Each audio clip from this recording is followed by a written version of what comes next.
राज्यातील लाखो महिलांच्या बँक खात्यात दरमहा आनंदाचा वर्षाव करणारी मुख्यमंत्री माझी लाडकी बहीण योजना सध्या एका निर्णायक वळणावर येऊन ठेपली आहे.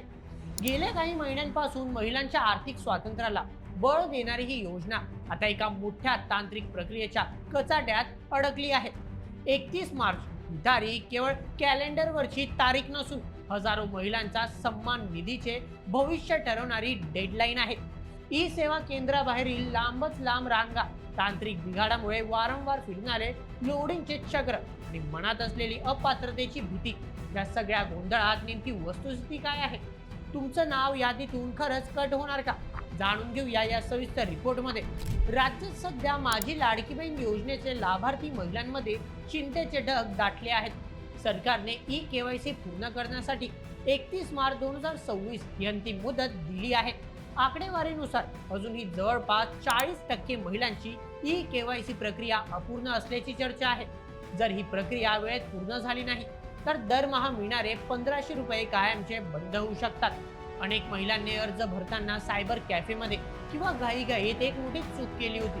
अर्जातील कुटुंबातील कोणी सदस्य सरकारी किंवा निमशासकीय सेवेत आहे का या पर्यायासमोर चुकीने हो असे निवडले गेले. नियम काय सांगते?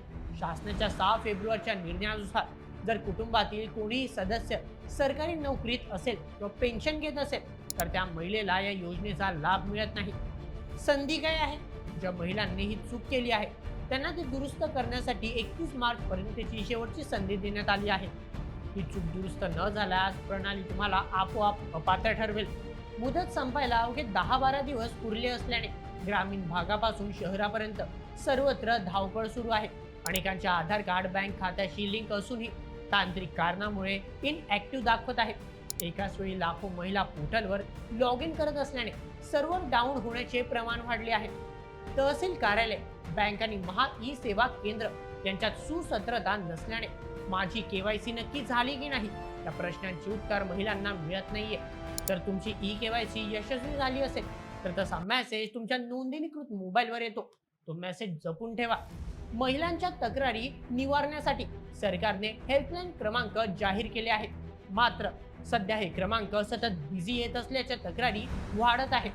मार्गदर्शन मिळत नसल्याने ग्रामीण भागातील महिलांची मोठी गैरसोय होत आहे. प्रशासनाने यावर तातडीने तोडगा काढून प्रक्रिया अधिक सुलभ करण्याची मागणी आता जोर धरू लागली आहे. महिलांनी काय करावे?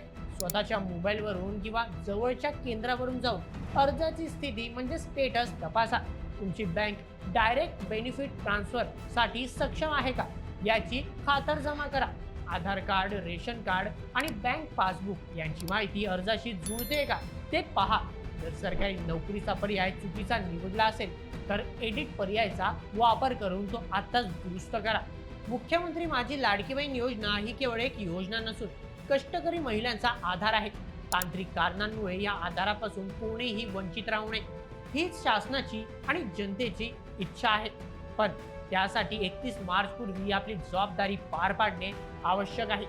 शेवटची 10 दिवसांची धावपळ तुमच्या वर्षभराच्या आर्थिक सुबत्तेसाठी महत्त्वाची ठरणार आहे. मित्रांनो, संपूर्ण प्रकरणावर तुमचे काय मत? 31 मार्च ही शेवटची तारीख राहणार आहे, म्हणून घरातल्या महिलांना सांगा लवकरात लवकर ई केवायसीची प्रक्रिया पूर्ण करा, तर पैसे येणार नाही. अशाच व्हिडिओसाठी सबस्क्राईब करा बोल एमएचच्या यूट्यूब चॅनलला. धन्यवाद.